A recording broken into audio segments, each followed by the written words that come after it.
Hello, it's Shane Willis, the Pensacola real estate expert, bringing you today's episode of 5 Minutes in Real Estate.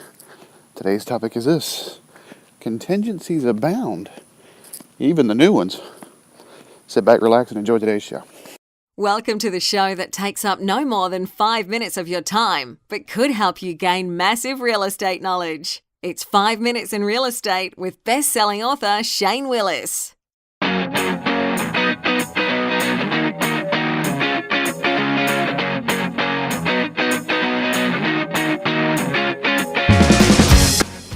All right, so I had something happen to me yesterday.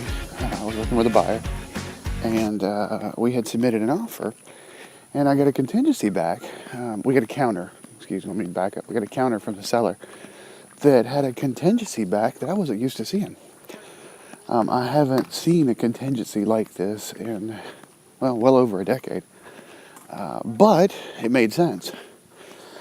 And so I had to explain things to the buyer, because I usually am pretty good about explaining, hey, here's our possibilities. This is what's going to, be possible.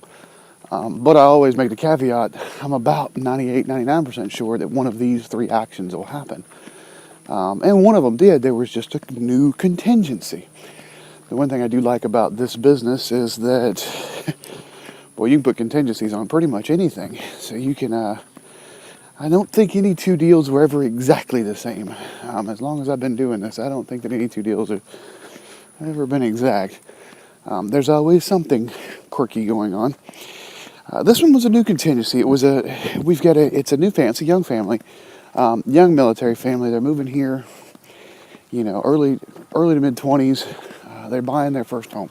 So it's kind of a starter home. They just got married a year ago.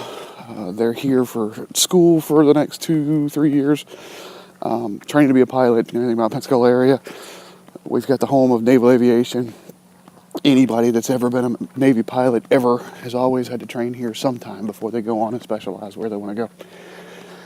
But, so these guys want to buy a home first.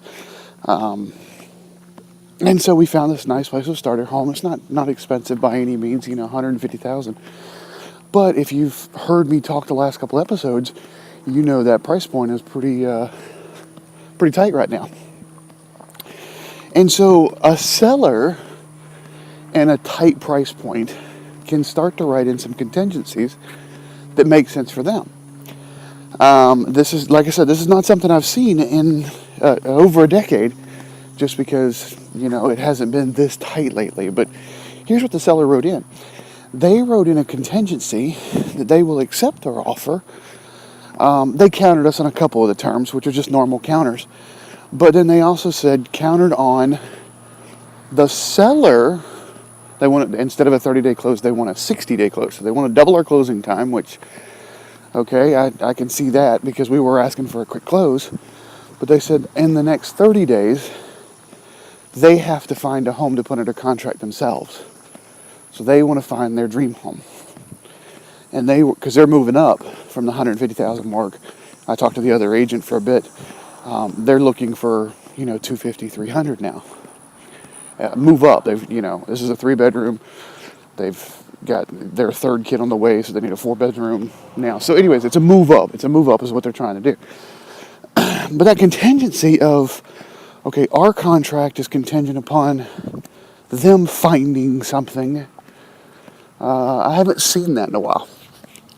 Now, I bring it up because I want sellers to understand that you can feel comfortable putting properties on the market if you're even worried about the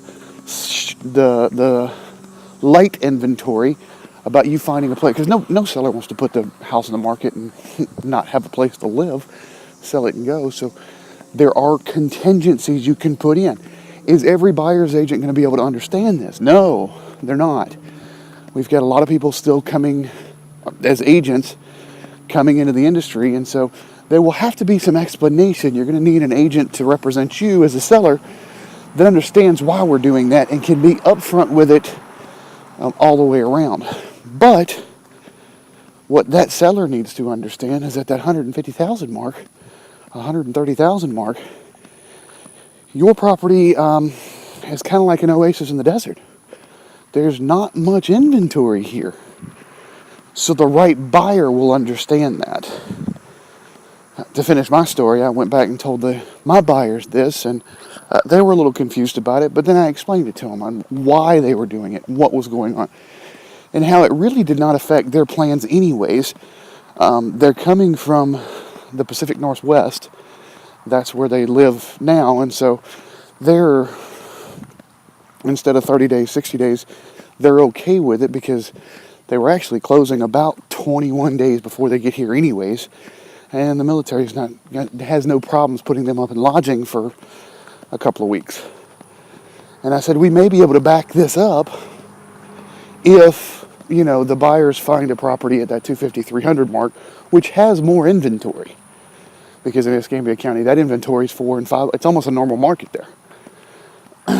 But once they find a place, which they have 30 days to do so, then they can come back and go, okay, we can remove that contingency and we may be able to close quicker. And the sellers are okay with that too. But obviously, as a buyer, we put some contingencies back in the counter, and I talked to the buyer's agent, said, listen, if we pay for appraisal, we pay for home inspections, all this during that 30-day contingency, and then they decide not to sell, we're going to be wanted to be reimbursed for that. If you want that 30 days that you've put something on the market as a seller. So both sides need to be able to understand how to negotiate this to a mutually beneficial negotiation. But I brought it up on this episode because I want to let you know that new contingencies are coming out, and there's new stuff that needs to be happening on both sides. So both sides need to be prepped for it. All right, that's all I got for you today. As always, if you're not getting the emails with the daily tips, tricks, graphs from the podcast, get over to 5minutesinrealestate.com. Again, that's 5minutesinrealestate.com. Finally, I always ask, if you have not subscribed to the podcast, we are on iTunes or Google Play, so go over to your player of choice. And finally, if you have had any value given to you by any of the episodes, I do not ask for payment on these. I do ask for you to share it on social media. Thanks for listening. We'll talk to you next time.